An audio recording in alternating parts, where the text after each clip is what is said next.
வணக்கம். Welcome to கதை திரட்டு. இந்த வீடியோல நம்ம என்ன கதை கேட்க போறோம்னா, இது ஒரு பொன்மாலை பொழுது கதையின் 2வது பகுதி. வாங்க கதைக்குள்ள போகலாம். யுஎன்ஓ தினத்தன்று நடந்ததையும், அதற்கு இவன் தேவசாகரி டீச்சரிடம் சொன்னதையும் சொன்னான் முரளி ரமணாவிடம். இப்ப நான் ரூமுக்கு வரும்பொழுது, அங்க ஓரமா நின்னுகிட்டு, இவன் என் லிஸ்ட்லயே இல்ல. ஆனா தானா வந்து சிக்கிக்கிட்டான். இன்னைக்கு வச்சிருக்கிற சூப்பே போதும்னு நெனைக்கிறேன். அடுத்த தடவை என் லைன்ல கிராஸ் பண்ணா, அடிச்சு பொரிச்சு சாப்ட்டுடுவேன். அப்படின்னு அவ அடிப்பொடிகளோட வம்படிச்சுக்கிட்டு இருந்தா. நானும் இந்த சின்ன பொண்ணு என்னால பெரிய ஆள்னு அவங்க குரூப் கிட்ட காட்டிக்கட்டுமேன்னு, சும்மா காதுல விழாத மாதிரி வந்துட்டேன். நீ இத போட்டு குடுத்ததுக்கா அவ இவ்வளவு காண்டானா? இருக்காதே! வேற ஏதாவது ரீசன் இருக்கும். அவ காண்டாகறதுக்கு மெயின் ரீசனே வேற. நான் போய் போட்டு கொடுத்ததும், தேவசாகரி டீச்சர் அவள தன்னோட கண்காணிப்பின் கீழ எடுத்தபோது தான் தெரிஞ்சிருக்கு. சண்டே அன்னைக்கு மாஸ்க் போகாம எழுப்பி விடுறவங்க கிட்ட, நான் ஒரு ஹிந்துன்னு சொல்றதும், வெள்ளிக்கிழமை எழுப்பினா நான் ஒரு கிறிஸ்டியன்னு சொல்லி ரிலிஜியஸ் கிளாஸ் அட்டெண்ட் பண்றது இல்லையாம். அது தவிர இந்த அம்மா காய்கறி, கீரை எல்லாம் சாப்பிட மாட்டாங்களாம். நான்வெஜ் தான் சாப்பிடுவாங்களாம். அதனால இவளோட காய்கறிய வேற யாராவது சாப்பிட, அவங்க பங்கு நான்வெஜ்ஜையும் இவ முழுங்கி கொழுக்கு முழுக்குன்னு இருக்கிறத டீச்சர் கண்டுபிடிச்சு, அதுக்கெல்லாம் வழி இல்லாம டைப் பண்ணிட்டாங்க. அந்த கடுப்பத்தான் இப்படி காட்டிட்டா தர்போஸ் என்ற ரசனையுடன் சிரித்தபடி சொன்னான் முரளி.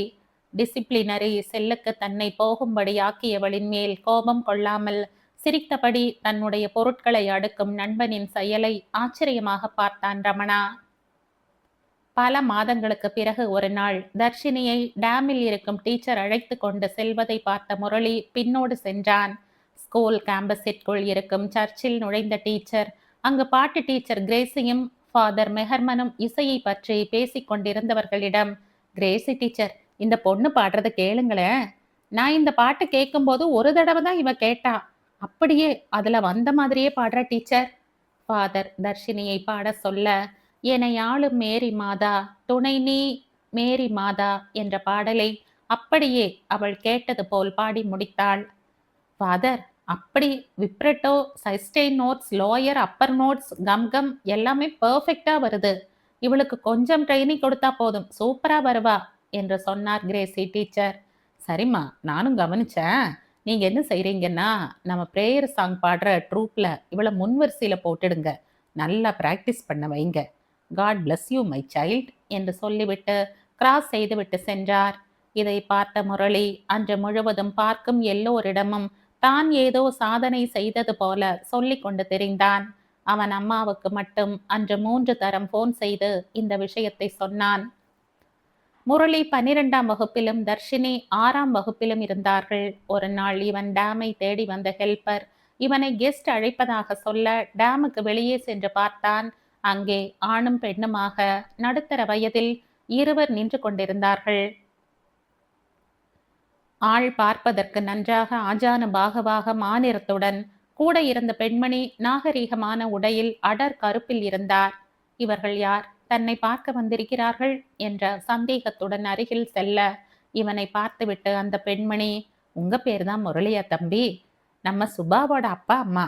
நல்ல வேலை தம்பி, அவளை யார்கிட்டையும் மாட்டாம காப்பாத்திருக்கீங்க என இவனுக்கு அவர்கள் யார், என்ன சொல்கிறார்கள் என்று முதலில் புரியவில்லை என்றாலும், நான் தான் முரளி, ஆனா நீங்க சொல்ற சுபா தான் யாருன்னு தெரியல. தன்னிலை விளக்கம் அளிக்க, சுபா பிரியதர்ஷினி, தேவசாகரி டீச்சர் கிட்ட சொல்லி யார்கிட்ட எப்படி பழகணும்னு கத்து கொடுக்க சொன்னீங்களாமே. அவளை வீட்டுல சுபான்னு கூப்பிடுவோம். வந்திருந்த ஆண் தங்களின் பெண்ணை பற்றி சொல்ல, ஓ, பொம்மக்காவோட பேரண்ட்ஸா நீங்க என்ற மனதில் நினைத்தவன் வெளியில் அவர்களை பார்த்து முறுவலித்து விட்டு, இங்க அவளை கூப்பிடுறது தர்ஷினின்னு நீங்க சுபான்னு சொல்லவும் யாருன்னு தெரியல, சாரி அங்கிள். தர்ஷினியின் அம்மா, தம்பி, நீங்க அவளுக்கு ஒரு அண்ணனை போல இருந்து என்ன செய்யணும்னு யோசிச்சு செஞ்சிருக்கீங்க, ரொம்ப நன்றி என, என்னது பொம்மக்காவுக்கு நான் அண்ணனா என்ற அதிர்ச்சியாக மனதிலே கேள்வி கேட்க, அதையே வெளிப்படையாக கேட்டது ஒரு குரல். என்னது, இவன் எனக்கு அண்ணனா? இவன் திரும்பி பார்க்க தன் இடுப்பில் கையை வைத்து அவளின் அம்மாவை பார்த்து முறைத்து கொண்டே, செபஸ்டியன், நீ செலவு பண்ணி இந்த செல்வராணிய ஆடிட்டருக்கு படிக்க வச்சது வெறும் தண்டம். இன்னும் இவ ஈத்தா மொழிய விட்டு தாண்டல. வயசுக்கு சின்னவனா இருந்தா தம்பி, பெரியவனா இருந்தா அண்ணன்னு கூப்பிடுறத உன்னோட வச்சுக்க. எனக்கெல்லாம் சொல்லித் தராத. என்ன புரிஞ்சுதா? தந்தையிடம் தொடங்கி தாயிடம் முடித்தாள் தர்ஷினி. வாடி வாயாடி வட்டி கழுத. அம்மையும் அப்பனையும் பேர் சொல்லி மரியாதை இல்லாம கூப்பிடுற.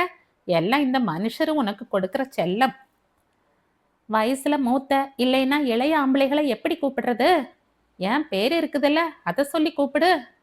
இரு, நான் போகும்போது தேவசாகரி மதனிகிட்ட சொல்லிட்டு போறேன்.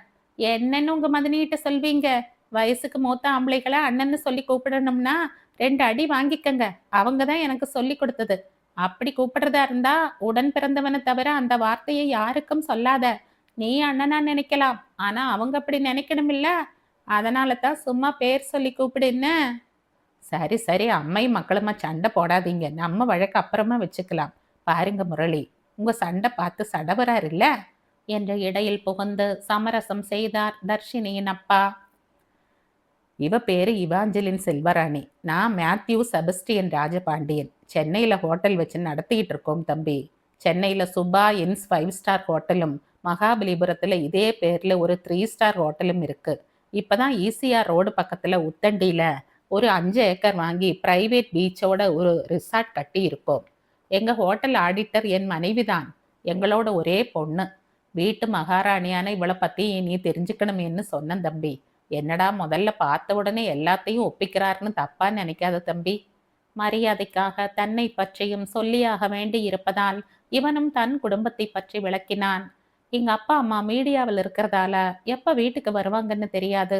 அதனால என்னை இங்க கொண்டு வந்து சேர்த்துட்டாங்க. நீங்க 2 பேரும் நிர்வாகம் செய்யற வேலை தானே, இவளையே இங்க கொண்டு வந்து விட்டுருக்கீங்க? சென்னையில இல்லாத ஸ்கூலா என்று கேட்க, இல்லப்பா, எங்களுக்கு வீடுன்னு ஒண்ணு நாங்க சென்னையில கட்டவே இல்லை. எங்களுக்கு அங்க ஹோட்டல்ல இருக்கிற சூட்லயே தங்கிடுவோம். அங்க இவளை வச்சுக்க முடியாது. அதனால தான் இங்க சேர்த்தோம். லீவ் விட்டா எங்க சொந்த ஊர் நாகர்கோவில் பக்கத்துல ஈத்தாமொழி பக்கத்துல இருக்கிற ஆண்டவர் தோப்புங்கிற கடற்கரை ஓர கிராமம். அங்க இவாஞ்சியோட அம்மா, அண்ணன், தம்பி இருக்காங்க. ஈத்தாமொழி வீட்டுல எங்க அப்பா இருக்காரு. அங்க போயிடுவா. இப்பதான் திருவான்மையூர் கிட்ட ஒரு இடம் வாங்கி போட்டிருக்கேன். இன்னும் 2 வருஷத்துல வீடு கட்டிடுவேன். ஹாய் அப்பா, நாம வீடு கட்ட போறோமா? அப்படின்னா வீடு கட்டி முடிச்சா உடனே நான் அங்க படிக்க வந்துவிடலாமாப்பா? இல்லம்மா, உன் படிப்பு முடியற வரைக்கும் இங்கதான்டா மக்களே. லீவுக்கு வீட்டுக்கு வரலாம்டா. அப்பா அம்மா முத்தச்சா உங்க கூட இருப்பாங்க. அப்பாவும் ஊர்ல இருக்கும், வீட்டுக்கு வந்திருப்ப. சரியா? ஓ அப்படியா? அப்பா பெரிய வீடா கட்டுப்பா. கார்டன் வைக்கணும்ப்பா. அந்த கார்டன்ல ஒரு ஊஞ்சல் போடுப்பா. நான் நம்ம வீட்டுக்கு வரும்பொழுது எனக்கு மட்டும் ஒரு சர்வன்ட் வேணும். உனக்கு மட்டும் தனியா ஒரு சர்வெண்ட் எதுக்கு மக்களே? அதுவாப்பா, கார்டன்ல ஸ்விங் போடுறல்ல, அதுல நான் உட்கார்ந்து ஆடும்போது அந்த ஸ்விங்கை ஆட்டி விடத்தான் அந்த சர்வெண்ட். அந்த வேலையை நான் உனக்கு செய்வேன் சுபா மக்களே. அப்புறம் எதுக்கு ஒரு சர்வெண்ட்? அப்பா, நீங்க வீட்ல இல்லாத போது யார் எனக்கு ஆட்டுவாங்க? அதுக்கு தான்ப்பா. ஏன் சுபா மக்களுக்கு இல்லாததா? செய்துட்டா போச்சு. தர்ஷினியின் அப்பா சொன்னவுடன், அங்கிள், நான் நினைச்சேன் இவ பேசுறத கேட்கத்தான் ஒரு சர்வெண்ட் கேட்கிறாளோன்னு. இவ மட்டும் அப்படி கேட்டா டெய்லி ஒரு சர்வெண்ட் நீங்க தேட வேண்டி இருக்கும் என்று சொல்லி சிரித்தான் முரளி. செபஸ்டியன் சிரித்து கொண்டே முரளியை பார்த்து, மேற்கொண்டு என்ன படிக்க போறீங்க தம்பி என்று கேட்க, நான் யூஎஸ் போய் ஜேர்னலிசம் படிச்சுட்டு இங்க எங்க பத்திரிகையை பார்த்துக்க போறேன். அப்படியே எங்க பத்திரிகையோட நியூஸ் சேனல் ஒன்று ஓபன் பண்ண போறேன். Wow, good idea. தர்ஷினி இடையிட்டு, நான் எங்க அப்பா மாதிரி ஹோட்டல் பத்தி படிக்க போறேன். அதை படிச்சுட்டு எங்க ஹோட்டலை எங்க அப்பா மாதிரியே பார்த்துப்பேன். அப்போ நான் உன்னோட சேனலுக்கு அட்வர்டைஸ்மெண்ட் தரேன். எனக்கு அதுல 50% கன்செஷன் தருவியா? எனது 50% கன்செஷனா? நீ நல்ல பிசினஸ் உமன் தான். அங்கிள், நீங்க வச்சிருக்கிற ஹோட்டலை இவகிட்ட விட்டீங்க, கண்டிப்பா பெரிய லெவல்ல செயின் ஆஃப் ஹோட்டல் குரூப்ஸா மாத்திடுவா. கவலையே படாதீங்க என்று சொல்ல நால்வரும் சிரித்தனர். சிறிது நேரத்திற்கு பின் முரளி விடை பெற்று தர்ஷினியின் அம்மா அப்பாவுடன் அவள் தனியாக பேச இடமளித்து சென்றான். அதன் பிறகு முரளி படிப்பில் அதிக கவனமாக இருந்ததால் தர்ஷினியை பார்க்க முடியவில்லை. பல மாதங்களுக்கு பிறகு தர்ஷினியின் அப்பா இறந்ததை பற்றி கேள்விப்பட்டான். ஆறுதல் சொல்வதற்கு போகலாம் என்ற பொழுது எக்ஸாம் தொடங்கியது. அதை முடித்துவிட்டு சென்ற பொழுது அவளுக்கு எக்ஸாம் நடந்து கொண்டிருந்ததால் சந்திக்க முடியாமல் சென்றான். சில நாட்களுக்கு பிறகு முரளியின் அம்மா அப்பா மூவரும் சேர்ந்து குலதெய்வ கோவிலுக்கு சென்றுவிட்டு வரும் வழியில் உளுந்தூர் பேட்டைக்கு பக்கத்தில் இருக்கிற எடக்கல்லில் உள்ள அன்னை சாரதா தேவியின் ஆசிரமத்திற்கு முரளியின் அம்மா சென்றதால் சிறிது தூரம் தள்ளி இருந்த ஒரு மோட்டலில் முரளியின் அப்பா ஹரிஹரனும் மற்றும் அந்த விழுப்புரம் மாவட்டத்தில் பணிபுரியும் நிருபர்களுடனும் ஏஜென்ட்டுகளுடனும் இவனும் நின்று பேசிக் கொண்டிருந்தான். அப்பொழுது அங்கு நின்ற ஒரு சுமோ வண்டியில் இருந்து ஒரு பெண்மணியும் ஒரு சிறு வயது பெண்ணும் கையில் ஒரு மீடியம் சைஸ் ஹேண்ட் பேக்குடன் அங்கிருந்த முள் காட்டினை நோக்கி செல்வதை பார்த்தான். அவர்கள் உள் பக்கமாக திரும்பும்போது பார்த்தால் அது தர்ஷினியும் அவளது அம்மாவும் போல் இருந்ததால் அவர்களை நோக்கி நகரத் தொடங்க அவனின் அப்பா, முரளி எங்க போற? இந்த பேஜர் செல்லுலர் வச்சுக்கோ, சிக்னல் சரியா கிடைக்காது, கூலஸ் போட்டிருக்கியா, ஜாக்கிரதை என சரி என்று விட்டு அவர்களை நோக்கி நடந்தான். அவர்கள் இருக்கும் இடம் நோக்கி சென்று பார்த்தால் அங்கே தர்ஷினியும் அவளின் அம்மாவும் தான் இருந்தார்கள். ஆனால் அங்கு கண்ட காட்சி, தர்ஷினியின் அம்மாவே அவர்களின் துப்பட்டாவை எடுத்து தர்ஷினியின் கழுத்தில் போட்டு சுற்றி நெரித்து கொண்டிருந்தார். அவன் நடப்பதை நம்பவும் முடியாமல் என்ன செய்வதென்று தெரியாமல் அதிர்ந்து விழித்து கொண்டு நின்றான். டொக் டொக் என்ற சத்தம் கேட்டதில் பதறி தன் நினைவலையில் இருந்து மீண்டான் முரளி. மீண்டும் டொக் டொக் என்ற சத்தம் கேட்க தன் வீட்டின் கதவோ என்று நினைத்து போய் திறந்து பார்த்தான். அங்கே யாரையும் காணவில்லை. ஆனால் டொக் டொக் என்ற சத்தம் மட்டும் இடைவிடாமல் கேட்டது. எங்கு என்று தேடிய போதுதான் தன் பெட்டின் சைடு டேபிளில் வைத்திருந்த அமெரிக்க எண் உள்ள மொபைலில் இருந்து இந்த சத்தம் வந்து கொண்டிருந்தது. போன் கட்டாகி மீண்டும் அடிக்க எடுக்கும் அவசரத்தில் அது ஸ்பீக்கர் மோடுக்கு சென்றது. அந்த பக்கம் பவானி தான் அழைத்தார். என்ன விஷயமுக்கா? எத்தனை தடவை நான் உனக்கு ஃபோன் பண்றது? இப்படி எடுக்காம என்ன பண்ணிட்டு இருக்க அங்க? சாரிக்கா, யார் ரிங்டோன் மாத்தி வச்சதுன்னு தெரியல. மொபைல் சவுண்டு வேற மாதிரி வந்துச்சா, அதான் எடுக்க லேட் ஆயிடுச்சு. இந்துவுக்கு நல்ல காய்ச்சல், எந்த மாத்திரை கொடுத்தும் சரியாகல. அவளுக்கு உடம்புக்கு ஏதாவது வந்துடுமோன்னு என்னவோ பயமா இருக்கு. என்ன செய்ய? எப்படி காய்ச்சல் வந்தது? 4 நாளைக்கு முன்னாடி கூட மால்ல பார்த்தனே, நல்லா தானே இருந்தா, அதுக்குள்ள என்னாச்சு? எனக்கு ஒன்றும் புரியல. நேத்திக்கு ஐயாவை பார்க்க போறேன்னு சொல்லிட்டு மன்சூர் கூட போயிட்டு வந்தப்பவே முகம் சரியில்லை. என்னன்னு கேட்டதுக்கு தலைவலின்னு சொன்னா. சரியா பேசல, சாப்பிடல. நம்ம அம்மா போட்டோவை வச்சுக்கிட்டு பார்த்துக்கிட்டு ஏதோ யோசனையா இருந்தா. இன்னைக்கு காலையில இருந்து நல்ல காய்ச்சல் இருக்கு. இப்ப ரொம்ப துவண்டு போயிட்டா. என்ன செய்ய? அக்கா, நீங்க அவளை கூட்டிட்டு நம்ம இந்திரா நகர் வீட்டுக்கு வந்துடுங்க. அங்கதான் இவளோட மெடிசன் எல்லாம் இருக்கு, பாத்துக்கலாம். வாங்க, யாரையும் கூட கூட்டிக்கிட்டு வராதீங்க. நீங்களே அவளை அடிச்சுக்கிட்டு செல்ஃப் டிரைவிங்ல வாங்க. நீங்க அங்க வர்றதுக்குள்ள நானும் வந்துடுறேன். போனை அணைத்துவிட்டு அவசரமாக வேறு உடுப்புக்கு மாறி பைக் சாவியை எடுத்துக்கொண்டு வீட்டை பூட்டிவிட்டு தங்களின் அடையாறு இந்திரா நகர் வீட்டை நோக்கி தன்னுடைய அப்பாச்சியை விட்டான். இவன் இந்திரா நகர் வீட்டுக்குள் நுழைந்த சிறிது நேரத்தில் மாருதி ஆல்டோ கேட் அருகே வந்து தயங்கி நிற்க முரளி கூர்காவிடம் சைகை செய்ய கேட் திறக்கப்பட்டவுடன் வேகமாக தன் முக விளக்குகளின் மூலம் ஒளி வெள்ளத்தை வீட்டுக்குள்ளும் போர்ட்டிகோவிலும் பாய்ச்சியபடி உள்ளே நுழைந்து போர்ட்டிகோவில் இவன் அப்பாச்சியின் அருகே தயங்கி பின் தேங்கி நின்றது. முரளி வேகமாக வந்த காரின் பின்பக்க கதவை திறந்து அந்த சீற்றில் மயங்கி கிடந்த இந்துவை தன் இரு கரங்களில் ஏந்தி நெஞ்சோடு அணைத்தவாறு வீட்டுக்குள் எடுத்து சென்றான். சில மருந்துகள் இந்துவின் உடம்பிற்குள் சிரிஞ்ச் மூலமாக செலுத்தப்பட்டது. 2 மணி நேரம் சென்ற பிறகு பவானி முரளியிடம், எவ்வளவு நேரம்தான் மடியிலேயே வச்சிருப்ப, கால் மரத்து போக போகுது, நீ அவளை மெத்தையில விடு என்று சொன்ன பிறகுதான் மெத்தையில் விட்டான். அக்கா, காலையில சீக்கிரம் எழுந்து இவளை அவ வீட்டுக்கு கூட்டிக்கிட்டு போகணும். நீங்க படுங்க, நான் இந்த சோஃபாவில் இருக்கேன். மறுநாள் காலை 4 மணிக்கு எழுந்து பார்க்கும்போது இந்துவிற்கு நன்றாக சூடு இறங்கி இருந்தது. பவானி கை வைத்து பார்த்ததும் விழித்து கொண்டாள். எழுந்து அமர்ந்து சுற்றும் முற்றும் நோக்கியவளை, எப்படி இருக்குமா, வீட்டுக்கு போகலாமா என்றதற்கு மறுத்து தலையசைத்தவள், இல்ல, நான் அங்க வரமாட்டேன். இங்க முரளி கூடத்தான் இருக்க போறேன். நீங்க வேணும்னா போங்க. என்ன இந்து, உன்னை டாக்டர் கிட்ட கூட்டிட்டு போனப்ப டைம் ஆயிடுச்சு. அதனால முரளி இங்க அழைச்சுக்கிட்டு வந்தான். நீ டாக்டரோட கிளினிக்ல அப்சர்வேஷன்ல இருக்கிறதா சொல்லி இருக்க. இப்ப வீட்டுக்கு வர முடியாதுன்னு சொன்னா எப்படிமா? நான் உங்க வீட்டு ஆளுங்களுக்கு என்ன பதில் சொல்வேன்? பவானி இந்துவின் பேச்சை கேட்டு பதறினாள். முரளி எழுந்து வந்து, தர்ஷினி, இப்ப நீ வீட்டுக்கு போ. போட்டி ஆரம்பிச்சா நாம 2 பேரும் தான் சேர்ந்து பாட போறோம். அப்ப நான் உன் கூடவே உன் வீட்டுல வந்து தங்கி இருக்கேன், போதுமா? நான் கூட இப்ப இங்க இல்ல. அப்பா தான் இருக்கார். அவர் எந்த நேரத்திலயும் இங்க வரலாம். வந்தா எனக்கு தான் திட்டு விழும். நீ இப்ப கிளம்பு. சத்தியமா நீங்க என் வீட்டுக்கு வந்துடுவீங்களா முரளி? நான் சொன்னபடி நீ இப்ப நடந்தா கண்டிப்பா உன் கூடவே வந்துடுறேன். இது அம்மா மேல சத்தியம். இப்ப அக்காவோட கிளம்பு. ஆமா, உனக்கு எப்படி திடீர் ஜுரம் வந்தது? என்று விசாரிப்பில் இறங்க, தலையை சரித்து, கண்ணையும் கைகளையும் விரித்து, அதிகமில்ல. 1/2 கிலோ கசாட்டா ஐஸ்கிரீம் சாப்பிட்டேன். அவ்வளவுதான். குறும்பு சிரிப்போடு சொன்னாள் இந்து. ஏய் வாலு, இன்னும் 2 வாரத்துல போட்டி இருக்கு தெரியுமில்ல?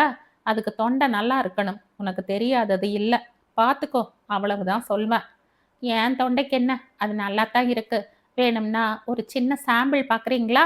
முரளியின் முகத்தை பார்த்து கொண்டே தன் நாவால் உதட்டை ஈரப்படுத்தியபடி, நான் கொடுத்தத திருப்பி கொடுத்தா மொத்தமா கொடு, அத மொத்தமா கொடு, சின்ன கண்மணி, என் செல்ல கண்மணி என்று பாட, முரளி கையை உயர்த்தி போதும் என்று காட்டிவிட்டு பவானியிடம் திரும்பி, அக்கா டைம் ஆகுது, சீக்கிரம் கிளம்புங்க என்று அவசரப்படுத்தினான்.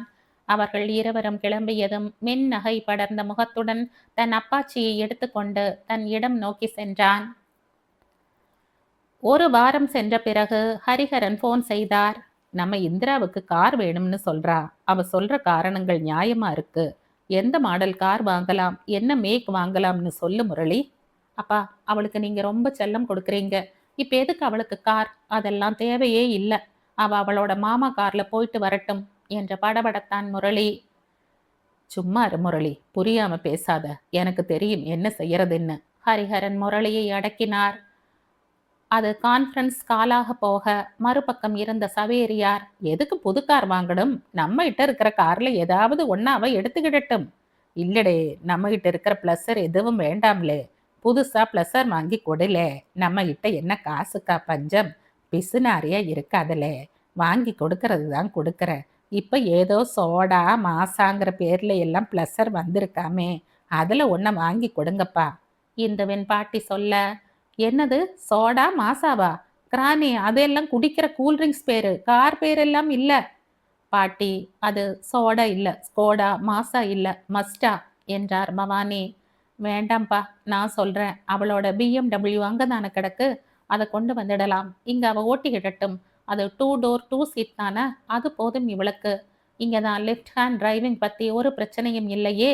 முரளி சொல்ல, அதையே இந்து சம்மதம் சொல்ல, ஆனால் லைனில் இருந்த பிரேம், என்னது, என் தங்கிக்கு அந்த கார் வேண்டாம், அவளுக்கு நல்ல கார் தான் வாங்கணும். என்னடா, அவளே தான் அந்த காருக்கு ஒப்புக்கொண்டுட்டா.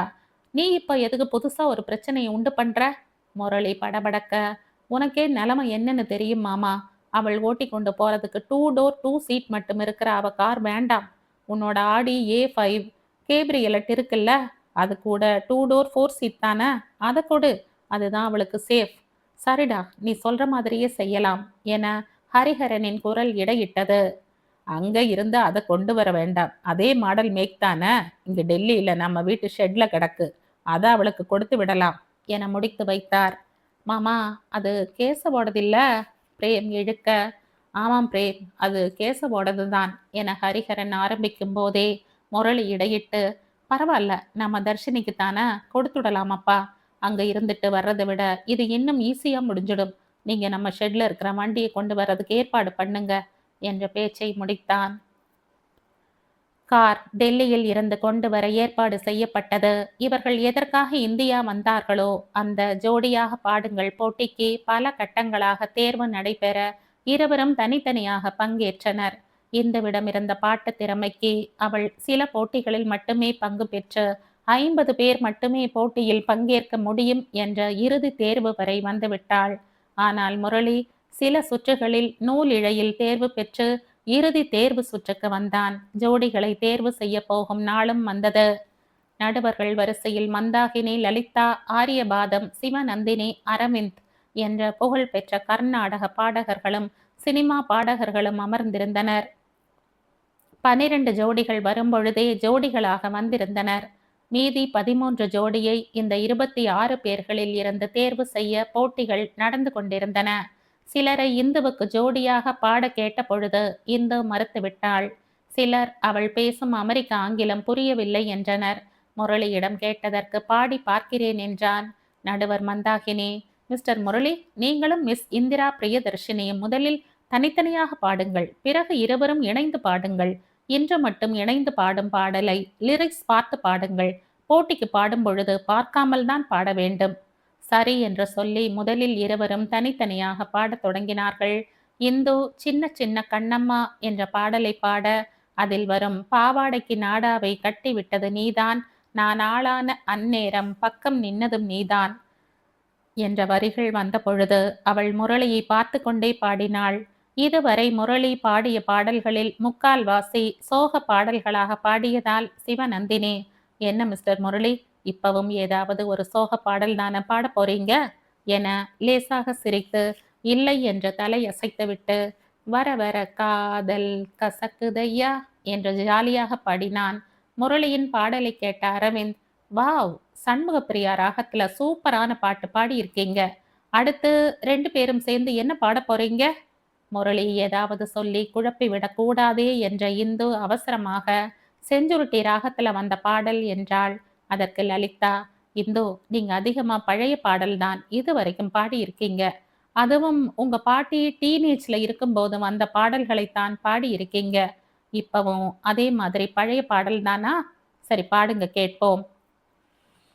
என் வீட்டு தோட்டத்தில் பூவெல்லாம் கேட்டுப்பார், என் வீட்டு ஜன்னல் கம்பி எல்லாமே கேட்டுப்பார், என் வீட்டு தென்னங்கீற்றை இப்போதே கேட்டுப்பார், என் நெஞ்சை சொல்லுமே என இருவரும் இணைந்து பாடி முடிக்க 5 நடுவர்களும் தவிர மற்றவர்கள் எழுந்து நின்று கைதட்டினார்கள்.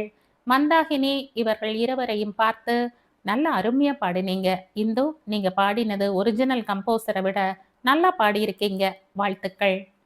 லலிதா பங்கு பெறுபவர்களை பார்த்து, பங்கேற்க போகும் அனைவருக்கும் எங்களது வாழ்த்துக்கள். அதே சமயம் இனிதான் போட்டியே தொடங்கப் போகுது. நாங்கள் சொன்னவற்றை அலட்சியப்படுத்தாமல் உங்களின் தவறுகளை திருத்திக் கொண்டு பாடுங்கள், வெற்றி பெறுங்கள். இனி எங்கள் 5வரில் அரவிந்த் மட்டுமே வருவார். மீதி 2 நடுவர்களாக ஜனனி மற்றும் பார்கவி உங்களின் திறமைகளை பரிசோதித்து உங்களை அதற்கு ஏற்றாற்போல் மெருகேற்றுவார்கள். நாம் அனைவரும் இறுதி நிகழ்ச்சியில் சந்திப்போம் என்று சொல்லி விடை பெற்றார்கள்.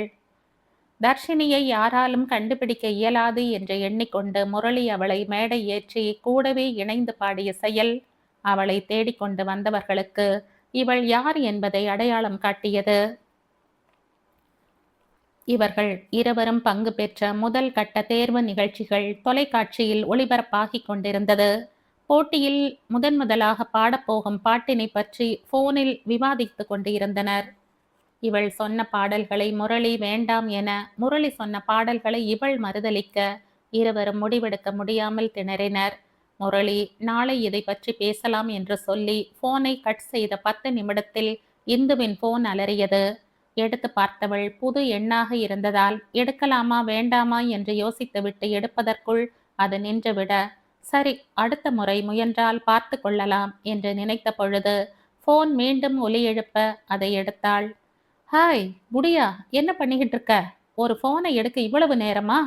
அந்த பக்கம் பேசிய குரல் மட மட என கேள்விகளை அடுக்கியது. ஹாய் கேசவ், புது நம்பரா இருந்ததுனால நான் எடுக்கலாமா வேண்டாமான்னு யோசிச்சு எடுக்கிறதுக்குள்ள கட் ஆயிட்டது. ஆமா, ஏன் ஃபோன் நம்பர் எப்படி உங்ககிட்ட வந்தது? நான் ஹரிப்பா கிட்ட இருந்து வாங்கினேன். கேசவ், குடியா குடியான்னு கூப்பிடுறீங்க, ஆனா அந்த பெயருக்கு என்ன அர்த்தம்னு மட்டும் சொல்ல மாட்டேங்கிறீங்க. ப்ளீஸ், நான் பாவம் இல்ல, சொல்லுங்களேன்.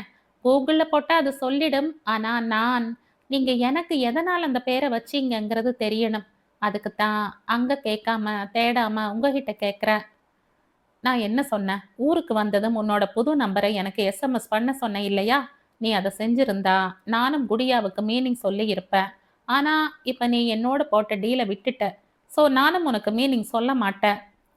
இல்ல, முரளி அத்தான் தான் என்னோட புது நம்பரை உங்களுக்கு கொடுக்க கூடாதுன்னு சொன்னான், அதான் தரல. ஓ, இது அவனோட வேலை தானா? நீங்க தரலைன்னா எனக்கு உன்னோட நம்பரை கண்டுபிடிக்க முடியாதா? சரி, நீங்க 2 பேரும் எப்போ சேர்ந்து பாட போறீங்க? 2 பேரும் தனித்தனியா பாடுறது தான் இப்ப டிவியில டெலிகாஸ்ட் பண்ணிக்கிட்டு இருக்கான் போல. நான் விடாம பாக்குறேன் தெரியுமா? முந்தா நேத்து நாங்க 2 பேரும் சேர்ந்து பாடிட்டோம். இன்னும் 1 வீக்ல 2 பேரும் சேர்ந்து இந்த போட்டியில ஆரம்ப பாடலை பாட போறோம். என்ன பாட்டு பாடுறது தான் குழப்பமா இருக்கு. எனக்கு பிடிச்சா அத்தானுக்கு பிடிக்கல, அத்தானுக்கு பிடிச்சா எனக்கு பிடிக்கல. என்ன திடீர்னு அவன் அத்தான் எல்லாம் சொல்ற? எப்பவுமே நீ அவனை இப்படித்தான் கூப்பிடுவியா?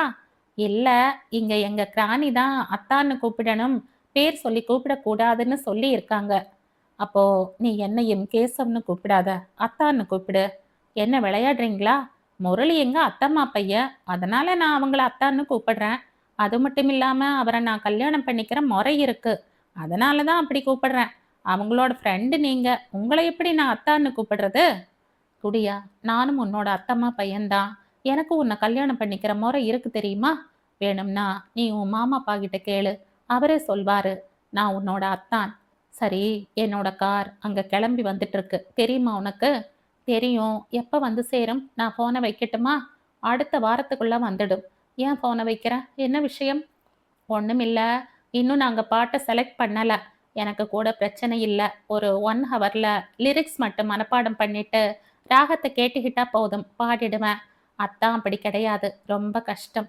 கொஞ்சம் அனலைஸ் பண்ணி பாட்டு எடுக்கலாம்னு தான் கட் பண்றேன்னு சொன்னேன். நான் வேணா ட்ரை பண்ணவா? உங்களுக்கு நல்ல பாட்டா சூஸ் பண்ணி தரவா? கேசவ், நீங்க சொல்ற பாட்டு எனக்கு பிடிச்சிருந்தா மட்டும் போதாது. அத்தானுக்கும் பிடிக்கணும். நானும் உன் அத்தான் தான். சொல்றேன் இல்ல. ஏன் உன்னால என்ன அத்தான்னு கூப்பிட முடியாதா? கடவுளே! இப்ப அத்தான்ங்கிற வார்த்தை தான் முக்கியமா? சரி, நான் ஓப்பனாவே சொல்றேன். நான் முரளிய லவ் பண்றேன். அவர தான் கல்யாணம் பண்ணிக்க போறேன். அதனால தான் அத்தான்னு கூப்பிடுறேன். கேசவ், உங்கள எங்க அத்தம்மாவும், மாமா அப்பாவும் பிள்ளையா நெனச்சிருக்கலாம். ஆனா எனக்கு நீங்க வெறும் ஃப்ரெண்ட் மட்டும் தான். அதுக்கு மேல வேற எதுவுமே இல்ல. குடியா, இன்னைக்கு இல்ல. சின்ன வயசுல இருந்தே, அதாவது நாம ஸ்கூல்ல படிக்கும் போதிலிருந்தே, உன்னை எனக்கு ரொம்ப பிடிக்கும். அமெரிக்காவுல நான் என் படிப்பை முடிக்கும்போது தான் அத லவ்னு ஃபீல் பண்ணேன். நான் உன்னை லவ் பண்றேன் டியர். முரளி கூட உனக்கு கல்யாணமா? நீ அவனை லவ் பண்ற. ஆனா அவன் உன்னை காதலிக்கிறானா? உனக்கு தெரியுமா? நீ அவன் கூடவே இருந்து வளர்ந்ததால வந்த ஒரு க்ரஷ் தான். இது காதல் எல்லாம் இல்ல டியர். கேசவ், நீங்க புரிஞ்சு பேசுறீங்களா? இல்ல புரியாம பேசுறீங்களான்னு எனக்கு தெரியல. முரளி மேல எனக்கு வந்திருக்கிறது காதல் தான். எனக்கு தெரியும். நான் அவனை காதலிக்கிறேங்கிறது அவருக்கும் தெரியும். நாங்க எங்க காதலை வெளிப்படையா சொல்லலையே தவிர, ஒருத்தருக்காக மற்றொருத்தர் என்பதை உணர்ந்திருக்கோம். கடந்த 11 வருஷமா என்னோட சுக துக்கத்துல கூட இருப்பவன், இப்ப மட்டுமில்ல, காலம் முழுவதும் துணையா இருப்பான். என்ன தவிர யாரையும் கல்யாணம் பண்ணிக்க மாட்டான். எனக்கு கல்யாணம் நடந்தா அது முரளியோட மட்டும்தான். இப்ப சொல்றேன் கேட்டுக்க குடியா. நான் ஹரி அப்பா கிட்ட உன்னை காதலிக்கிறதா சொல்ல போறேன். அவர் சம்மதத்தோட உங்க வீட்ல சம்மந்தம் பேசி உன்னை மனைவியாக்கி, அதுக்கு பின்னாடி நீயே என்னை பார்த்து அத்தா ஐ லவ் யூன்னு சொல்வ. இது என்னோட சேலஞ்ச். அப்படியா கேசவ்? இதையும் கேட்டுக்க. என்ன நீ கல்யாணம் பண்ணிக்க முடியாது. யாரோ வரும் அரவம் கேட்க பேச்சை நிறுத்திவிட்டு சத்தம் அந்த திசையை பார்த்தாள். மன்சூர் வந்து கொண்டிருந்தார். அவரை பார்த்து வாங்க என்றாள். மன்சூர் இவள் கையில் இருந்த போனையும் முகத்தையும் பார்த்துவிட்டு, ஏதோ முக்கியமான விஷயம் பேசிட்டு இருக்கீங்கன்னா நான் அப்புறமா வரேம்மா என, அதெல்லாம் முக்கியமான விஷயம் இல்ல, கேசு விட்ட தான் பேசிட்டு இருந்தேன். அதை விடுங்க, போன காரியம் என்னாச்சு என்று கேட்டுக்கொண்டே போனை பார்க்க, அது அந்த நொடியில் கட் செய்யப்பட்டது கேசவால்.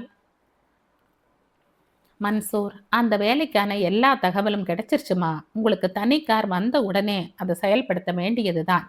ஆமாம்மா, நம்ம கேசவ் தம்பி தானே என்று தொடங்க, அவரின் மொபைல் அவரை பேச சொல்லி இடையிட்டு சத்தம் எழுப்ப, போனை எடுக்க முனைந்தவரை, அண்ணா, யார்கிட்டையும் என்னோட எந்த விஷயத்தையும் பகிர்ந்துக்க வேண்டாம். மாமாப்பா வைத்திப்பாவை தவிர நீங்க யாருன்னு பாருங்க என அவர் சரி என்று தலையாட்டி விட்டு சென்றார். முரளி இந்துவிற்கு வாக்களித்தபடி அவளின் வீட்டிற்கே பேயிங் கெஸ்டாக வந்து தங்க ஆரம்பித்த பிறகு ஒரு நாள் ஜோடியாக பாடுங்கள் நிகழ்ச்சி ஒளிபரப்பாகிக் கொண்டிருந்தது. அதில் முரளி பங்கு பெற்ற தொகுப்பு இடம் பெற்றது.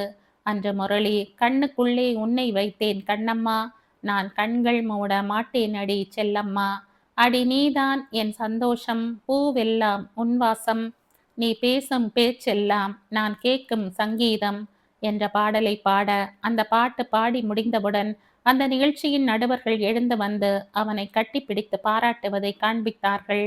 இந்துவின் வீட்டில் இருந்து அனைவரும் பார்த்து கொண்டிருந்தார்கள், இந்துவை தவிர. அப்பொழுது பிரேம், டேய் மாமா, என்னைக்கிடா இந்த பாட்டை பாடுன? சத்திட்டு போடா, செம ஃபீலோட பாடியிருக்கடா. இதை கேட்கும்போது நான் அப்படியே மெல்ட் ஆயிட்டேன் என்று சொல்லி முரளியை அணைத்து கொண்டான். ஒரு நாளைக்கு நீங்க எல்லாரும் ஃபோன் பண்ணப்ப எடுக்காம இருந்தேன் தெரியுமா? அன்னைக்கு மத்தியானம் தான் இந்த பாட்டை பாடுனேன். ஆமா, நீ அங்க பாடுனத கேட்டு எல்லாரும் மெல்ட் ஆயிட்டாங்க. ஆனா நீ அப்படியே கலங்காம இருந்திருக்கியேடா!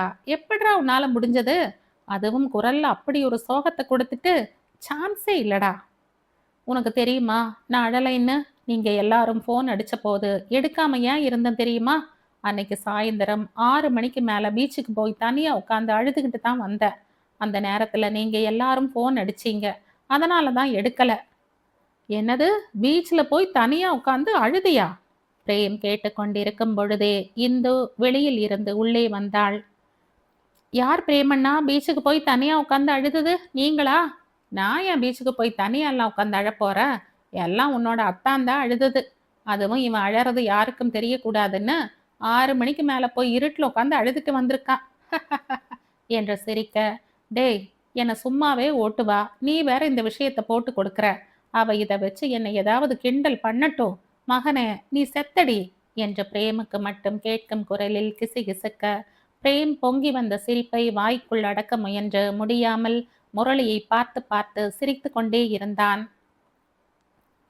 பிரேம் சிரிப்பதையும் முரளி அதை பார்த்து ஒரு மாதிரி நெளிவதையும் கண்ட இந்து, அண்ணா எதுக்கு இப்ப இந்த மாதிரி சிரிப்பு? யாருக்கும் தெரியாம இருட்டுல அமைதி தேடி போய் பப்ளிக் பிளேஸ்ல உட்கார்ந்து அழணும்னா அத்தா மனசுல எவ்வளவு வேதனையும் வலியும் இருக்கணும். அதை உணராம கெக்க பிக்கன்னு சிரிக்கிறீங்க. பிரேமிடம் கடிந்து கொண்டவள் முரளியின் அருகே சென்று அவன் காலடியில் மண்டியிட்டு அமர்ந்து கண்களை நேருக்கு நேராக பார்த்தபடி, அத்தா யார்கிட்டையும் சொல்ல முடியாத விஷயம் என்னவோ உங்க மனசுல காயமா இருக்கு.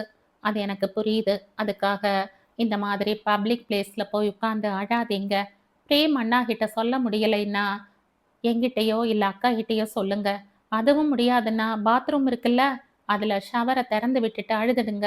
சத்தமும் வெளியில கேட்காது. நீங்க அழுததும் வெளியில தெரியாது. குறிப்பா இன்னொன்னு, அப்படி அழுதா அத வந்து இந்த கொடக்கைகிட்ட எல்லாம் சொல்லாதீங்க.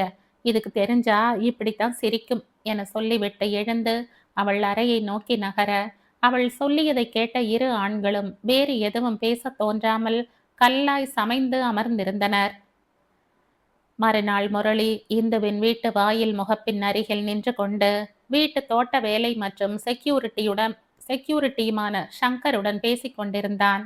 அப்பொழுது அந்த பக்கம் வந்த கார் திடீரென்று முரளியின் அருகில் சடன் பிரேக் போட்டு நின்றது. டிரைவர் இருக்கையில் இருந்து வெளிவந்த பெண் முரளியை பார்த்து, ஹாய், நீ ஹிஸ்ல படிச்ச முரளி கிருஷ்ணன் 2003 பேட்ச் தானே என்று கேட்க, ஆமா நீங்க என்று இழுத்தான் முரளி. டேய் என் அடையாளம் தெரியலையா உனக்கு? நான் தாண்டா மகி, உன் கிளாஸ்மேட். மகிழா கொண்டலப்பட்டி. நீ இங்கதான் இருக்கியா? என்னடா செய்யற? மகி முரளியை பற்றி விசாரிக்க துவங்கினாள். எதுக்கு வெளியில நின்று பேசணும்? காரை உள்ள பார்க் பண்ணிட்டு வா, வீட்டுக்குள்ள போய் பேசலாம் என்று அழைத்து சென்றான். அன்று மாலை மகி தன்னுடைய முகநூலில் உள்ள கிஸ் குரூப்பில் முரளியை பற்றியும் அவன் தங்கியிருக்கும் இடத்தையும் பதிந்தாள். நட்பினை மதித்த முரளியின் இந்த செயல் இந்துவுக்கு அவன் அறியாமல் ஆபத்தை வருவித்தனவா? துல்லியமாக காரை ரிவர்ஸில் கொண்டு வந்து இரு கோடுகளுக்கு இடையே போதிய இடைவெளியில் எக்ஸ்பிரஸ் அவென்யூ மாலின் மாடி பார்க்கிங்கில் நிறுத்திவிட்டு காரில் இருந்து வெளியே வந்த இந்து அங்கிருந்த லிப்ட் வரை சென்றுவிட்டு பிறகு திரும்பி காரிடமே வந்தாள். இந்துவின் காரின் அருகே 2 ஆட்கள் நின்று காரையே பார்த்து கொண்டிருந்தனர். அவர்கள் நிற்பதை பார்த்து தன்னுடைய ரிமோட் கீயால் காரின் கதவை திறந்தாள். அதை கவனித்த இருவரும் சற்று விலகி நின்றனர். காரின் உள்ளே தலையை நுழைத்து ஏதோ பின்னால் இருந்த சீட்டில் தேடியவளை விலகி நின்ற இருவரில் ஒருவன் நெருங்கினான். சரக்கென்று இந்தோ காரில் இருந்து தலையை உயர்த்தி வெளியே வர அருகில் வந்தவன் சில அடிகள் பின்னால் சென்று அங்கு நின்று கொண்டிருந்தவனையும் சேர்த்து கொண்டு கீழே விழுந்தான். கீழே விழுந்த இருவரும் இவளை பார்க்க சண்டையிடுவதற்கு வசதியாக டேக் வான்டோ பொசிஷனில் நின்று கொண்டிருந்தாள். Are you car thefter? Shall I hand over to cops both of you? இந்துவின் பேச்சை கேட்டவன் மற்றவனிடம் திரும்பி, டேய் இனியா என்னடா சொல்லுது அந்த பொண்ணு? டேய் பிரசன்னா, அது பேசுற இங்கிலீஷ் எனக்கு புரியலடா. ஏதோ ஃபாரினர் போல இருக்கு. இரு, எதுக்கும் தமிழ் தெரியுமான்னு கேட்டு பார்க்குற. இனியன் இந்துவை பார்த்து, can you speak in Tamil? ஆ தெரியும். நீங்க வெளிநாட்டுல இருந்து இங்க வந்திருக்கீங்களா? உங்களுக்கு எந்த நாடு? ஆமா, அதை கேட்டு நீ என்ன பண்ண போற? மேடம், நீங்க எங்களை தப்பா புரிஞ்சுக்கிட்டீங்க. என் பேரு இனியன். லா முடிச்சுட்டு இவங்க கம்பெனியில லீகல் அட்வைசரா இருக்கேன். இவன் பேரு பிரசன்னா, எக்ஸ் மினிஸ்டர் நவநீதத்தோட பையன். சினிமாவுக்கு ஃபைனான்சியர் ஆகவும் சுபா இன்ஸ் குரூப் ஆஃப் ஹோட்டலுக்கு ஆக்டிவ் எம்டி ஆகவும் இருக்கான். இதையெல்லாம் ஏன் என்கிட்ட சொல்றீங்க? ஏதோ ஒரு டிவியில ப்ரோக்ராம் வரப்போகுதாமே, அதுக்கு ஏகப்பட்ட பப்ளிசிட்டி நெட்ல பண்ணிட்டு இருக்காங்க. அதுல உங்கள மாதிரியே ஒரு முகத்தை பார்த்தேன். அதான் கிட்ட வந்து பார்க்க வந்தேன். அதுவும் இல்லாம நான் ஒரு கார் லவர். உங்க புது காரை சுத்தி பார்த்துட்டு திரும்பினா பார்த்த முகமா இருக்கேன்னு கிட்ட வந்தேன். ஓ அப்படியா? என் பேரு இந்திரா பிரியதர்ஷினி. நீங்க விளம்பரத்தில் பார்த்த முகம் என்னோடதுதான். ஜோடியாக பாடுங்கள் போட்டிக்காகத்தான் இந்தியா வந்திருக்கேன். பரவாயில்லையே, தமிழ்நாட்டுல ஒரு ப்ரோக்ராம்ல தலையை காட்டினா உடனே பப்ளிசிட்டி கிடைத்து விடுகிறதே. புன்னகையுடன் சொன்னாள் இந்தோ. திறமையை மதிக்கும் ஆட்கள் இங்கு அதிகம் மேடம் என்றான் இனியன். பொன் சிரிப்புடன் அவன் சொன்னதை ஒப்புக்கொண்டவளாக தலையாட்டி விட்டு விலகி செல்லும் போது, நாம ஃப்ரெண்ட்ஸ் ஆகிடலாமா மேடம்? இனியன் இந்துவை நோக்கி கை நீட்ட யோசித்துக் கொண்டே இனியனின் கை பற்றை குலுக்கியவள், புது ஆட்களையும் உங்களோடு உடனடியாக இணைத்துக் கொள்ளும் இந்த மனதிற்கே உங்களை ஃப்ரெண்ட் ஆக்கிடலாம் போல. என்னை மேடம்னு கூப்பிடாதீங்க, please call me Indira or Priya என்று சொல்லி சிரித்தாள். எந்த நாட்டில இருந்து வந்திருக்கீங்க இந்திரா? அமெரிக்காவிலிருந்து. அங்க லெஃப்ட் ஹேண்ட் தானே டிரைவிங், ஆனா நீங்க வச்சிருக்கிற இந்த கார் ரைட் ஹேண்ட் டிரைவிங், அதுவும் இந்தியன் ரெஜிஸ்ட்ரேஷன்ல இருக்கு. இன்னும் இந்த மாடல் இந்தியாவுக்கு வரலையே. காரை பற்றிய விசாரணையில் இறங்கினான் இனியன். என்னோட கசின் இதை யூகேல இம்போர்ட் பண்ணி டெல்லியில வச்சிருந்தான். இப்ப எனக்கு யூஸ் பண்ண கொடுத்திருக்கான். ஏண்டா, இந்த கார்ல என்ன இருக்கு இப்படி அலையற? அதே 4 வீல், மேல டாப்பு, அவ்வளவுதானே. இதுக்கு போய் அவங்கள நோண்டி நோண்டி கேட்டுக்கிட்டு இருக்க என்ற இனியனிடம் சிடுசிடுத்தான் பிரசன்னா. என்னடா இப்படி சொல்லிட்ட? இந்த கார்ல டாப் ஓப்பன் ஆகி பின்னாடி உள்ள போய்க்கும். வேணும்போது மூடிக்கலாம். இந்த மாடல் கார்ல 2 கதவு 2 சீட்டு தான் இருக்கும். ஆனா இந்த கார்ல மட்டும் 2 டோர் 4 சீட் இருக்கு. டேய், அன்னைக்கு சிக்னல்ல நாம நின்னுகிட்டு இருக்கும்போது நீ காட்டின தெரியுமா? ஒரு கார் போகும்போதே மேல டாப் அதுவா மடங்குற மாதிரி. அந்த கார் தான்டா இது. இனியன் விவரித்தான். இனியன் இந்துவை பார்த்து, இந்திரா, எங்களுக்கு இந்த காரை ஓட்டி காட்ட முடியுமா? உங்களோட நாங்க வந்தா உங்களுக்கு ஒரு பிரச்சனையும் இல்லையே. ஏதாவது உங்களுக்கு முக்கியமான வேலை இருக்கா? சும்மா போர் அடிச்சதால இந்த பக்கம் சுத்த வந்தேன். லிஃப்ட் வேலை செய்யல. வேற ஏதாவது மால் போகலாம்னு திரும்பி வந்துட்டேன். அவ்வளவுதான். இங்க பெண்களுக்கு பாதுகாப்பு இல்லைன்னு ஒரு கருத்து பரவலா இருக்கே. அப்படியா இனியன்? நீங்க எதுக்கு இப்படி கேக்குறீங்கன்னு தெரியுது. எங்களால உங்களுக்கு எந்த பாதுகாப்பு பிரச்சனையும் வராது. இன்னொரு விஷயம், எங்க 2 பேருக்கும் கராத்தே தெரியாது. இப்ப வாங்கினதுக்கே எங்களால 2 நாள் சரியா நடக்க முடியாது. அது தவிர எனக்கு புதுவித கார்கள்னா ரொம்ப பிடிக்கும் இந்திரா. அதனால கேட்டேன். நீங்க ஒப்புக்கிட்டா நாங்க ஒரு ரவுண்ட்ஸ் உங்களோட வரலாம்னு நினைச்சேன். அவன் பதிலில் சமாதானமாகியவள், உள்ள உட்காருங்க. டிரைவர் சீட்டுக்கு பக்கத்தில் உள்ள சீட்டினை விலக்கினாள். பிரசன்னா பின்னே இருந்த சீட்டில் அமர விலக்கிய சீட்டினை சரி செய்து இனியன் அதில் ஏறி அமர்ந்தான். இந்தோ காரில் ஏறி அதை இயக்கினாள். புது இடம், டிரைவர் வச்சிருக்கலாம் இல்ல என்று கேட்டவனிடம், ஐயோ இனியன், எனக்கு என்னோட காரை யார் ஓட்டினாலும் பிடிக்காது. ரூட் தெரியறதுக்கு என்னோட மொபைல் நேவிகேட்டர் போட்டு பாவிக்கிறேன். அதனால தான் டிரைவர் வேண்டாம்னு செல்ஃப் டிரைவ். உங்க ஊர் கமலஹாசன் கூட சொல்லி இருக்காருங்க ஒரு பாட்டுல. கன்னி பொண்ணா நினைச்சு காரை தொடணும், கட்டினவன் விரல் தான் மேல படணும், கண்டவங்க எடுத்தா கெட்டு போயிடும், ஸோ ஒன் ஹேண்டா இருக்கணும். இந்தோ இனியனிடம் பேசிக் கொண்டிருக்கும் பொழுது பின்னால் இருந்த பிரசன்னா இனியனின் காதில் ஏதோ முணுமுணுத்தான்.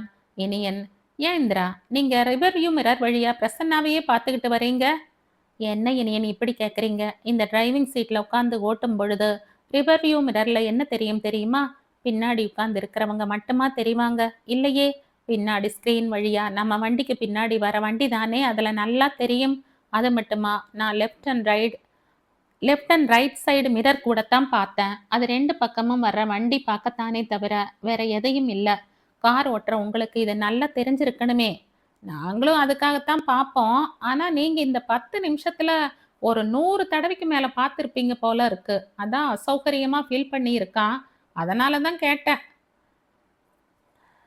இனியன் ஒவ்வொரு 4 செகண்டுக்கும் ட்ரை ஆங்கிளா 3 மிரர் அண்ட் ஸ்பீடோமீட்டர் பார்க்கணுங்கிறது ரூல்ஸ். இது தெரியாதா உங்களுக்கு?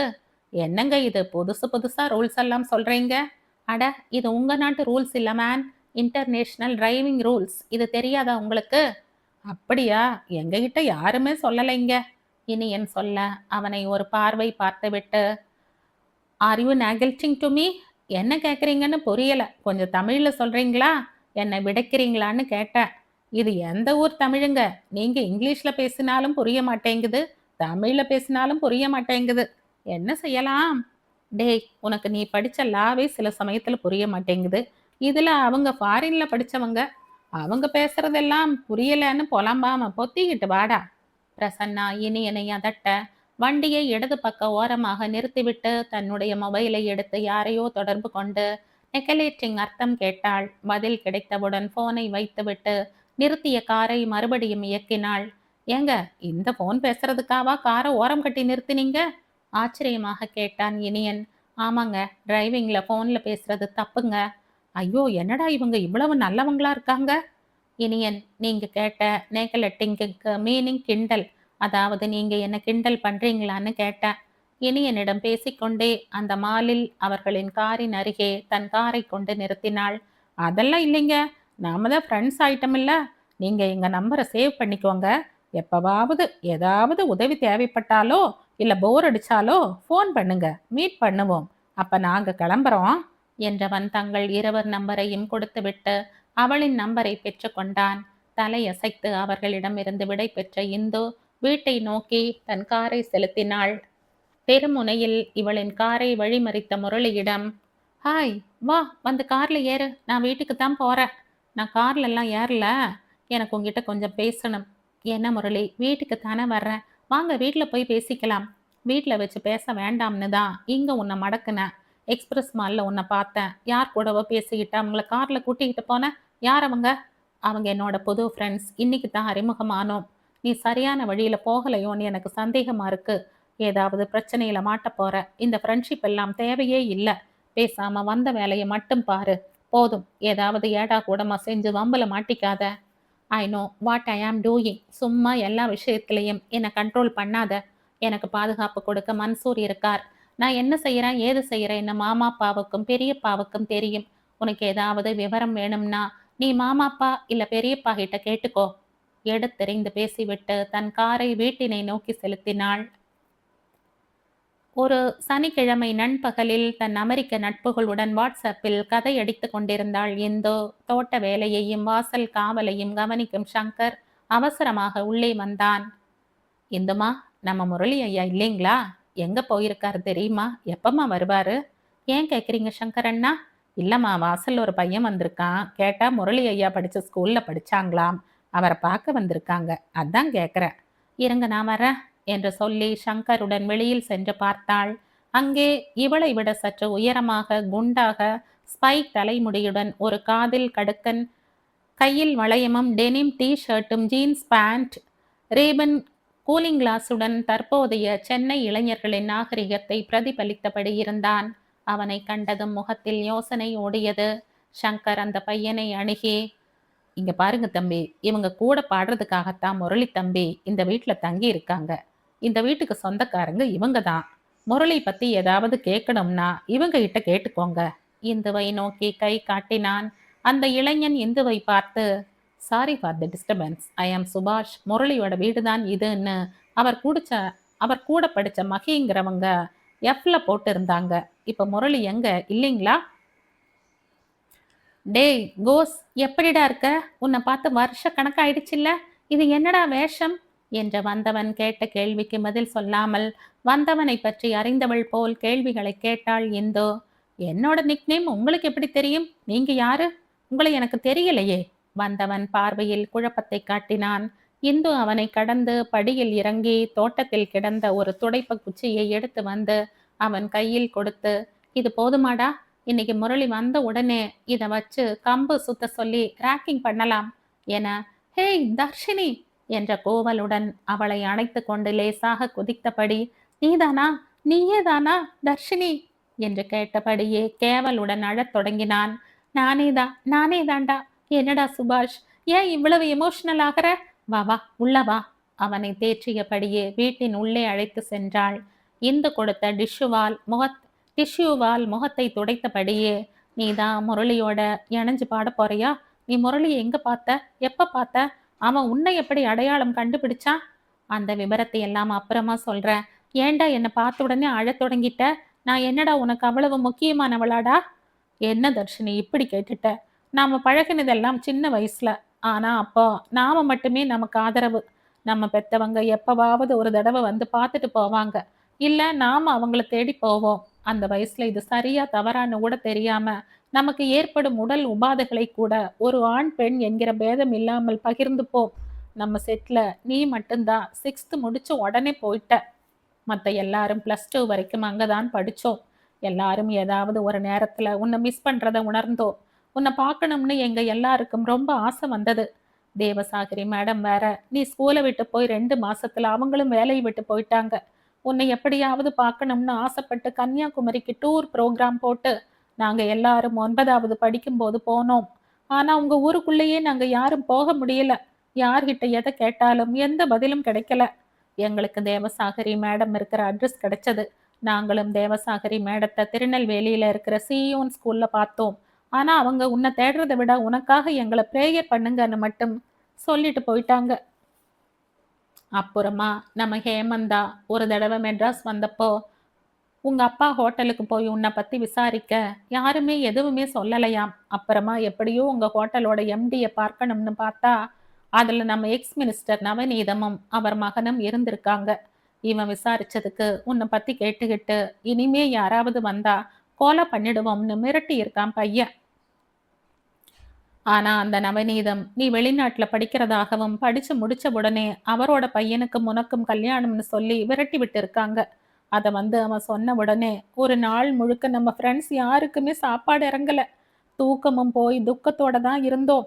நீ எங்க இருந்தாலும் நல்லா இருக்கணும். அதே சமயம் கூடிய சீக்கிரம் நம்ம நட்புகளோட ஒண்ணு சேரணும்னு தான் எங்க பிரார்த்தனையா இருந்தது. இப்ப நீ சொல்லு, எங்க இருந்த இவ்வளவு நாளா? ஸ்கூல்ல இருந்து என்னையும் எங்க அம்மாவையும் நவநீதமும் அவங்களோட ஆட்களும் தான் சென்னைக்கு கூட்டிக்கிட்டு போனாங்க.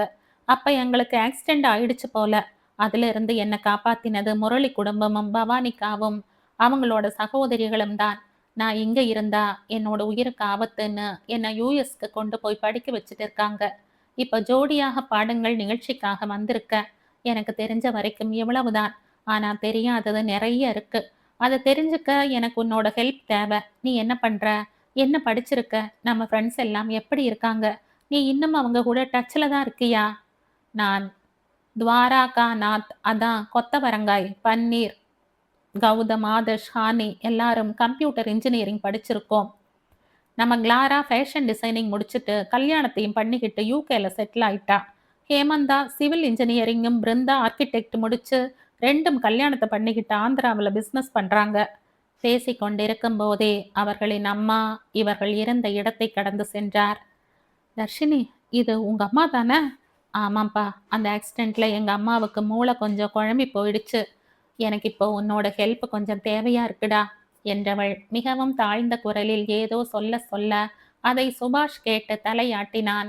அவனும் அவளிடம் பதில் சொல்ல இருவரும் மிக இறங்கிய குரலில் தங்களுக்குள் பேசிக்கொண்டனர். முரளிகிட்ட மட்டும் நார்மலா பேசு, வேற எதுவும் தெரிஞ்ச மாதிரி காட்டிக்காத. சரி, நான் அப்படியே செய்யறேன். சிறிது நேரம் பேசிவிட்டு கிளம்பினான். மாலையில் வந்த முரளிக்கு சங்கர் விஷயத்தை சொல்ல மிக பதட்டத்துடன் உள்ளே வந்தவன் இந்துவை நோக்கி, யார் வந்தா இன்னைக்கு? என்ன தேடி வந்தவங்க கிட்ட நீ எதுக்கு பேசின? உங்களை ஒண்ணு அவன் தேடி வரல, அவன் தேடி வந்தது என்னத்தான் என்ற இந்துவை குழப்பமாக முரளி பார்க்க, என்ன புரியலையா? என் ஃப்ரெண்ட்ஸ் தான் இது வரைக்கும் என்ன தேடி இருக்காங்க. நான் கிடைக்கல. உன்னோட அட்ரஸ மகி அக்கா எஃப்ல போட்டதுனால உனக்கு ஏதாவது என்னை பத்தி தெரியுமான்னு கேட்க வந்தாங்க. நான் தான்னு தெரிஞ்ச உடனே எவ்வளவு சந்தோஷப்பட்டான் தெரியுமா? இந்து அன்று மதியம் நடந்ததை சொல்ல சொல்ல முகம் சிவ சிவக்க இறுதியில் அக்கா என்று அலறினான். அவன் அலறலை கேட்டு வெளிவந்த பவானியிடம், இன்னைக்கு மதியம் நீங்க எங்க போயிருந்தீங்க அக்கா? என்ன கேள்வி முரளி இது? இன்னைக்கு சனிக்கிழமை நாம பில்டிங் வேலை நடக்கிற கான்ட்ராக்டர் கிட்ட பணம் செட்டில் பண்றதுக்காக போயிருந்த. நீங்களும் வீட்டுல இல்ல, நானும் வீட்டுல இல்ல.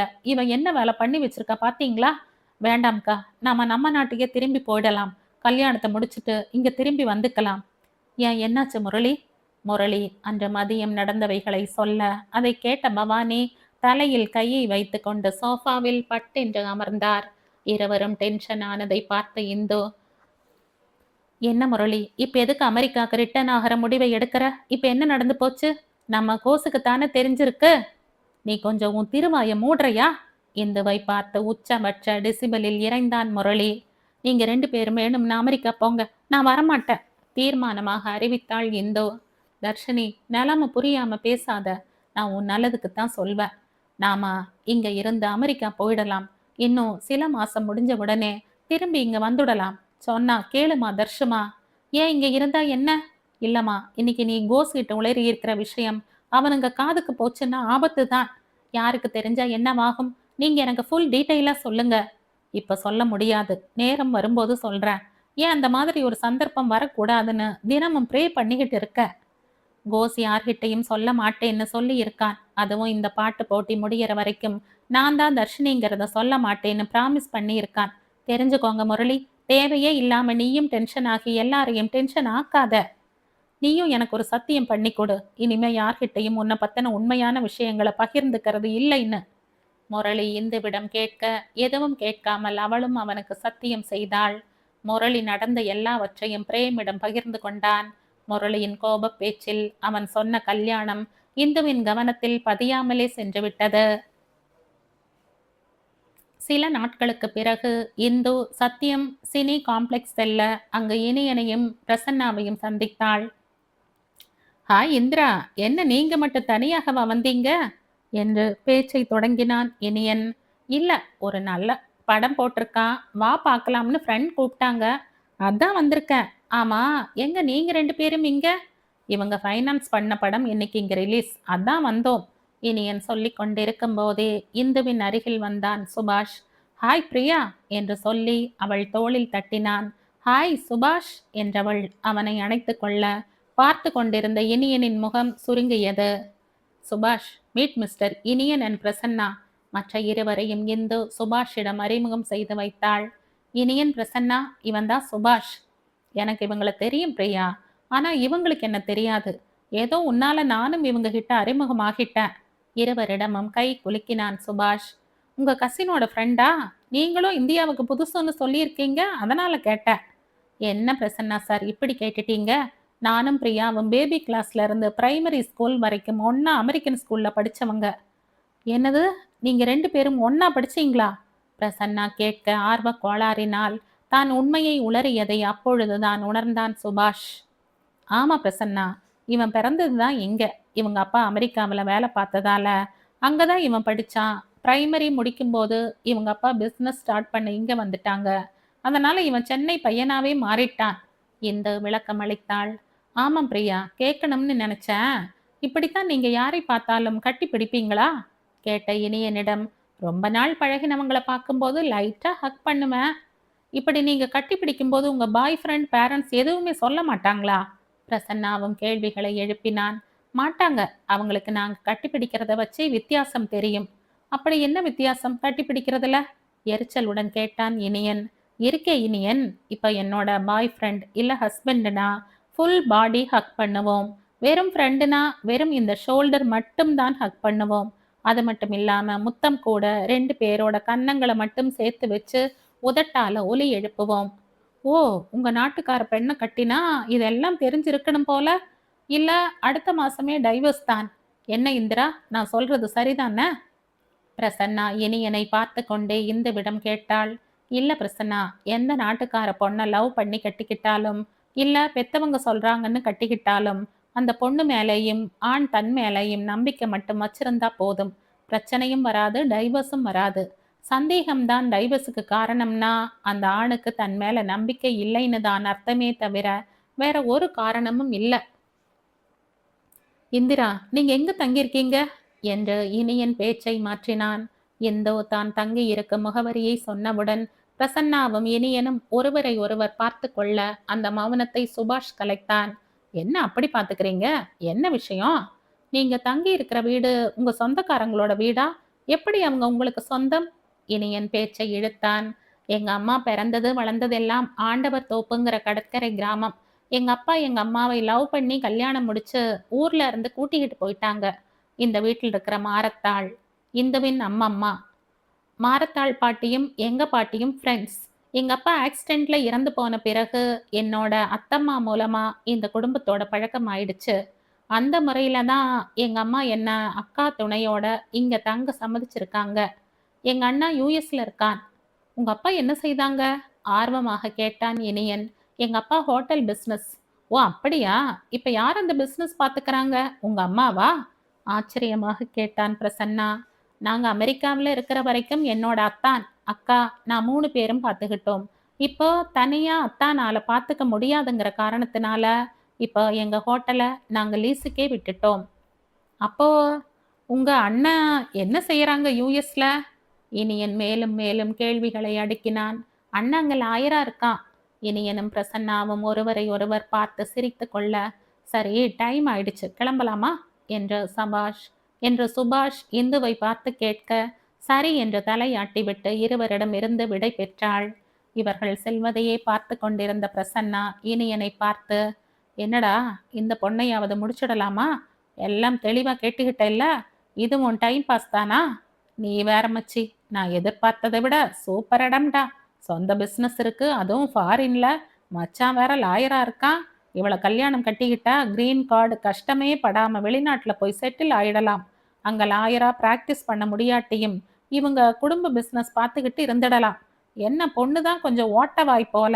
2 முறை தான் பார்த்து பேசினோம், எல்லாத்தையும் உளறி கொட்டிடுச்சு. அப்போ எவனாவது பிட்ட போடுறதுக்கு முன்னால நீ முந்திக்கோடா. எப்ப சொல்ல போற அவகிட்ட? அடுத்த மாசம் உன்னோட பர்த்டே வருதுல்ல, இன்வைட் பண்ணிட்டு அங்க வரும்போது சொல்லிட வேண்டியதுதான். எப்படி என்னோட ஐடியா சரிதானே? ஆ, என்ஜாய் மச்சான் என்று சொல்லி இனியனை அணைத்து கொண்டான் பிரசன்னா. ஹால் சோஃபாவில் அமர்ந்து முரளி தன்னுடைய ஐபேடில் பாட்டு கேட்டுக்கொண்டிருந்தான். அவன் அருகில் இந்து வந்து அமர்ந்து அவனுடைய ஹெட்செட்டில் உள்ள ஒரு ரிசீவரை பிடுங்கி தன் காதில் மாட்டி கேட்டவள் பின்பு முரளியை பார்த்து, இந்த பாட்டை விட நான் ஒரு பாட்டு தரேன், கேட்டு பாருங்க முரளி என்று சொல்லி தன்னுடைய ஐபேடில் இருந்த ஒரு பாட்டை போட்டு அவன் காதில் வைக்க, அதை கேட்க கேட்க முகம் மாறுதல் அடைந்து கொண்டே வந்தது. அவனை பார்த்த இந்து, சரி இந்த பாட்டு பிடிக்கலைன்னா இதை கேளு என்று மற்றொன்றை மாற்ற, பாட்டு ஒலிக்க தொடங்கிய சில நிமிடங்களிலேயே காதில் செருகி இருந்த ஹெட்செட்டின் பகுதியை கழற்றி எறிந்துவிட்டு இந்துவை பார்த்து, ஏய் நீ ஒழுங்கான பாட்டாவே கேட்க மாட்டியா? உனக்குன்னு கிடைக்குது பாரு பாட்டு. எவ்வளவு நல்ல பாட்டு தெரியுமா? உனக்கு தான் ரசனையே இல்லை. இதுவா நல்ல பாட்டு? முதல்ல நீ போட்ட பாட்டு கண்ணா என் சேலைக்குள்ள கட்டெரும்பு புகுந்துடுச்சு. 2வது பாட்டு அதுலயும் மோசம். முத்தம் தர ஏத்த இடம் முகத்துல எந்த இடம்னு வருது. இந்த மாதிரெல்லாம் பாட்டு கேட்ட புத்தி புல் மேயத்தான் போகும். இப்ப எல்லாம் உன் சேருவார் சேர்க்க சரியில்லை. அதை சரி பண்ணா நீ ஒழுங்குக்கு வந்துடுவ. முரளி இந்துவை திட்டிக் கொண்டு இருந்தான். முரளியின் அருகில் நெருங்கி உட்கார்ந்து அவன் தோள் மீது சாய முயன்றாள்.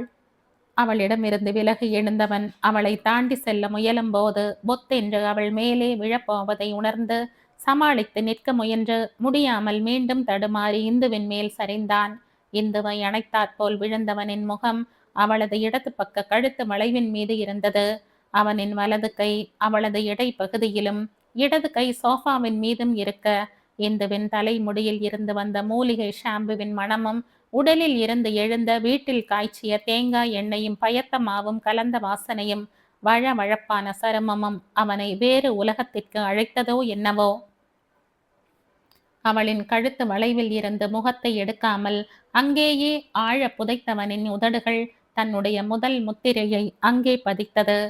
பின்னர் சிறிது மேல் ஏறி காதில் ஒளி வீசிக் கொண்டிருந்த ஒரே ஒரு வைரக்கல் பதித்த கம்மலின் மீது பதிந்து, பின்பு சிறிது சிறிதாக முன்னேறி அவனின் உதடுகள் அவளின் முகத்தில் எல்லா இடங்களிலும் முத்திரையை பதித்து கொண்டே வந்து பின் உதடுகளில் சில நிமிடங்கள் தங்கி இளைப்பாறியது. இருவரும் ஒருவரை ஒருவர் நன்றாக அணைத்த நிலையில் சத்தம் இல்லாமல் கொடுப்பதும் பெறுவதுமாக நீண்ட முத்த யுத்தத்தை நடத்தி கொண்டிருந்தனர். இவர்களின் காதல் மோன நிலையை கலைப்பது போல் வீட்டின் நிலைக்கதவு திறக்கும் சத்தம் கேட்டு இருவரும் சுய உணர்வு பெற்று விலக, கதவை திறந்து கொண்டு பிரேமும் பாட்டியும் வருவதை பார்த்த முரளி அவசரமாக தன்னுடைய அறை பார்த்து முகம் சிவக்க நடந்தான். எதுவுமே நடக்காதது போல இந்து தன் ஐபேடில் பாட்டை போட்டுக்கொண்டு அதனுடன் பாடிக்கொண்டே பிரேமையும் பாட்டியையும் பார்த்து என்ன என்பது போல் கண்ணால் கேட்டாள். பாத்தீங்களா பாட்டி? இவளுக்கு இருக்க வேண்டிய வெட்கம் அவனுக்கு இருக்கு. இவன் என்னடான்னா எதுவுமே இங்க நடக்காத மாதிரி உட்கார்ந்துகிட்டு என்னன்னு உங்களையும் என்னையும் பார்வையாலேயே கேட்கறா. எவ்வளவு கொழுப்பு பாருங்க. அது இருக்கு இவளுக்கு எக்கச்சக்கமா. நீயாவது வெளியில இருந்து வந்த. சரி, வீட்டுக்குள்ளார இருந்த நான் எப்படி வெளியில வந்தேன் தெரியுமா? வாசல்ல நிக்கிற சங்கர கூப்பிடணும்னு உள்ள இருந்து வந்தேன். இதுக 2 பேரும் கட்டி பிடிச்சுக்கிட்டு இருந்தது. கொஞ்ச நேரம் பொறுத்து பார்த்தேன். 2ம் விலகறதா தெரியல. என்ன செய்யலாம்னு யோசிச்சப்போ இவ என்ன பார்த்துட்டா. உடனே விலகி இருக்கணுமா வேண்டாமா? இல்லையே, என்ன கண்ணால உள்ள போன்னு சொல்றாப்பா. நான் பின்வாசல் வழியா வெளியில போய் சங்கர கூப்பிட்டு விஷயத்த சொல்றதுக்குள்ள போன விஷயமே மறந்து போச்சு. என்ன செய்ய சொல்ற இவள? அடுத்த தடவை தம்பி ஹரிஹரன் வந்தா கல்யாணத்தை முடிக்க சொல்ல வேண்டியது. இல்லைன்னா நம்ம மானம் கப்பல் ஏறிடும். பாட்டி, முரளி நல்ல பையன். எனக்கு அவனை தெரியும். நீங்க நினைக்கிற மாதிரி எதுவும் தவறா நடக்காது. பேராண்டி, எனக்கும் தெரியும் முரளி நல்லவன்தான்னு. ஆனா இவ இருக்கா பாரு, நல்லவ கிடையாது.